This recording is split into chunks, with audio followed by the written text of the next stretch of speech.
भारत सरकार ने अपनी सुरक्षा नीति में एक बड़ा बदलाव करते हुए सोमवार को देश की पहली व्यापक राष्ट्रीय आतंकवाद निरोधक नीति और रणनीति जारी की। यह नीति आतंकवाद के प्रति शून्य सहनशीलता, जीरो टॉलरेंस की स्पष्ट घोषणा करती है और समाज के सभी वर्गों की भागीदारी पर आधारित एक समग्र ढांचा प्रस्तुत करती है।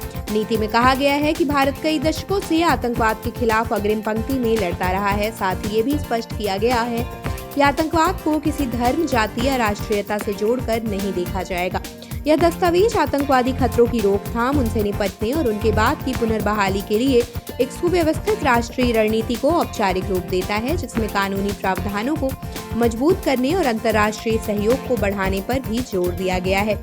इस नीति के केंद्र में प्रहार सिद्धांत है, जो भारत की आतंकवाद रोधी रणनीति की आधारशिला है। इसमें दोहराया गया है कि देश हर प्रकार के आतंकवाद के प्रति सख्त और समझौता न करने वाला रुख अपनाएगा। दस्तावेज में सीमा पर प्रायोजित आतंकवाद को एक बड़ी चुनौती बताया गया है। साथ ही अल-कायदा, ISIS जैसे वैश्विक आतंकी संगठनों की सक्रियता और नई तकनीकों के दुरुपयोग को भी गंभीर खतरे के रूप में रेखांकित किया गया है।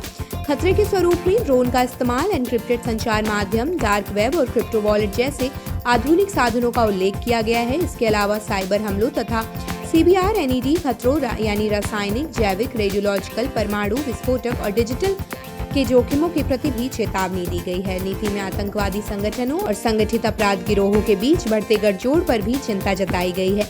रोकथाम की रणनीति के तहत सरकार ने खुफिया जानकारी पर आधारित सक्रिय और पूर्व निवारक दृष्टिकोण अपनाने का प्रस्ताव रखा है, जिसमें मल्टी एजेंसी सेंटर के माध्यम से वास्तविक समय में सूचना साझा करने की व्यवस्था शामिल है। आतंकी वित्त पोषण नेटवर्क और ओवरग्राउंड वर्कर्स के खिलाफ सख्त कार्रवाई तथा सीमा सुरक्षा में उन्नत तकनीकों के उपयोग को भी इस रणनीति का महत्वपूर्ण हिस्सा बनाया गया है।